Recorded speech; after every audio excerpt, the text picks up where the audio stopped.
Om Swastiastu, perkenalkan nama saya Niputu Ayu Pertami Damayanti, NIM 20110110006, Prodi Bimbingan Konseling.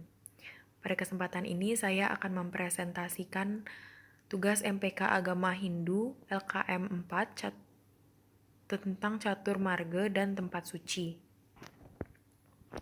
Yang pertama, dalam ajaran agama Hindu, catur marga merupakan sebuah konsep ajaran yang termasuk bagian dari aspek tatwa dalam kerangka dasar agama Hindu.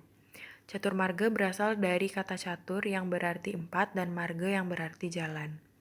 Catur marga juga sering dikenal dengan sebutan catur marga yoga.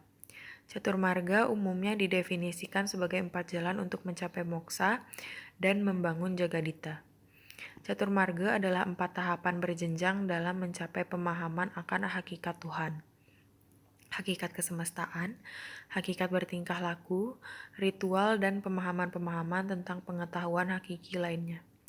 Jelaskan masing-masing komponen dari catur marga tersebut. Yang pertama ada bakti marga, yakni jalan menuju Tuhan dengan cara menunjukkan bakti kita. Yang kedua ada karma marga. Karma marga berarti usaha atau jalan untuk mendekatkan diri kepada Tuhan melalui usaha atau tindakan kerja yang tulus ikhlas. Yang ketiga ada jenana marga. Jenana marga adalah jalan dan usaha untuk menghubungkan diri dengan Tuhan untuk mencapai kebahagiaan sejati melalui pengetahuan. Yang terakhir ada raja marga. Raja marga adalah jalan atau usaha tertinggi untuk menghubungkan diri dengan Tuhan melalui jalan yoga.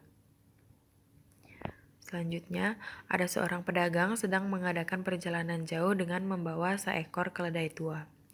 Setelah mengadakan perjalanan hampir sehari penuh, pedagang itu bermaksud beristirahat di bawah sebuah pohon yang rindang. Karena kasihan melihat keledai tuanya juga kelelahan, pedagang itu melepaskan beban berat dari punggung keledai. Ia tidak mengikat keledai tuanya dan membiarkan keledai itu beristirahat sambil memakan daun-daun di sekitar tempat itu. Pedagang itu kelelahan sekali dan sangat menikmati istirahatnya. Setelah menyantap sedikit bekal, ia mulai terkantuk-kantuk. Keledainya pergi entah kemana dan ternyata terperosok ke dalam lubang, dan keledai itu perlu pertolongan. Bagaimana cara menolong keledai itu? Sesuai dengan catur marga, apa yang Anda lakukan terhadap keledai itu? Menurut saya sesuai dengan ajaran catur marga yakni karma marga di mana setiap perbuatan akan mendatangkan hasil sebagai hukum dari kerja. Maka dengan perbuatan baik dan melakukan kerja sesuai dengan swadharma, maka seseorang akan memperoleh kebebasan. Maka sesuai ajaran ini, pedagang seharusnya membantu keledai untuk keluar dari lubang dengan cara menariknya atau meminta bantuan pada orang sekitar untuk membantu menarik keledai tersebut keluar dari lubang. Selanjutnya, dalam ajaran bakti disebutkan bahwa jalan menuju Tuhan adalah dengan cara menunjukkan bakti kita. Kata kunci dari bakti marga adalah love all. Sayangi Tuhanmu, sayangi keluargamu, sayangi teman-temanmu, bahkan kau harus menyayangi musuhmu. Sayangi semua. Berikan contoh dalam kehidupan sehari-hari. Contoh bakti yang dilakukan dalam kehidupan sehari-hari ialah menyayangi hewan peliharaan sebagai ciptaannya, merawat tumbuhan yang ada di sekitar kita, dan menyayangi dan mengasihi orang-orang di sekitar kita.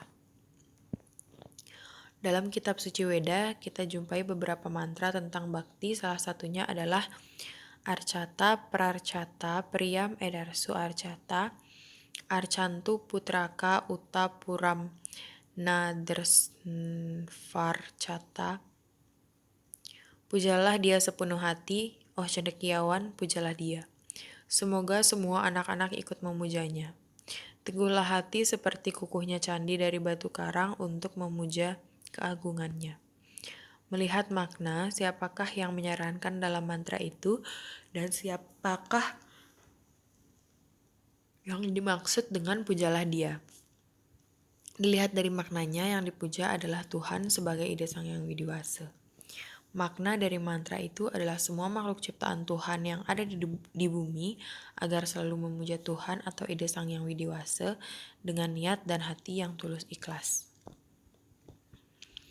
Dalam Bhagavad Gita dinyatakan sebagai berikut. Tasmad aksaktah satatam karyam karma samacara asakto hi acaran karma param apnoti purusah. Artinya, oleh karena itu, laksanakanlah segala kerja sebagai kewajiban tanpa terikat pada hasilnya. Sebab dengan melakukan kegiatan kerja yang bebas dari keterikatan, orang itu sesungguhnya akan mencapai yang utama. Berikan contoh dalam kehidupan sehari-hari mengenai sloka tersebut.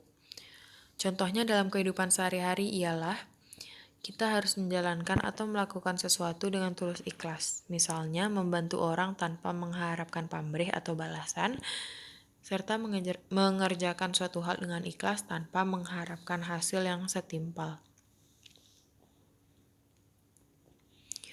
Yang terakhir, jelaskan jenis dan fungsi pura dan berikan contohnya.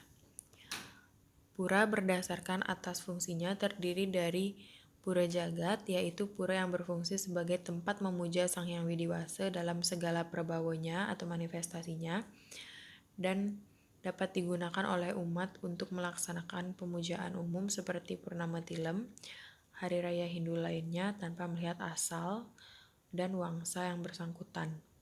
Yang kedua ada pura kawitan, yaitu pura sebagai tempat suci untuk memuja Atma Siddha Dewata atau roh suci leluhur, termasuk di dalamnya sanggah, merajan, dadya, dan pedarman. Kemudian berdasarkan karakteristiknya, pura umum atau pura kayangan jagat. Pura ini memiliki ciri umum sebagai tempat pemujaan Hyang Widi dengan segala prabawanya. Pura ini tergolong umum, dipuja oleh seluruh umat Hindu, sehingga sering disebut kayangan jagat. Pura-pura yang tergolong dalam karakter yang disebut dang kayangan. Kemudian pura kayangan desa atau teritorial. Pura ini memiliki ciri kesatuan wilayah sebagai tempat pemujaan suatu desa adat. Ciri khas suatu desa adat pada dasarnya memiliki 3 buah pura yang disebut kayangan 3, yaitu pura desa, pura pusah, dan pura dalem. Kemudian ada pura swagina atau fungsional. Pura ini memiliki ciri yaitu penyungsungnya terikat oleh ikatan swagina atau kekaryaan yang mempunyai profesi sama dalam mata pencaharian seperti pura subak, melanting, dan sebagainya. Kemudian pura kawitan.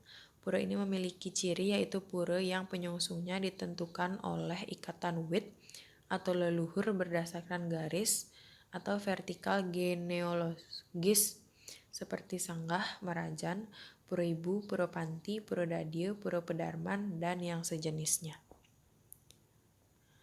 Sekian presentasi dari saya. Mohon maaf apabila ada kata-kata yang tidak berkenan. Saya ucapkan terima kasih. Dan saya tutup dengan Paramasanti. Om Santi Santi Santi Om.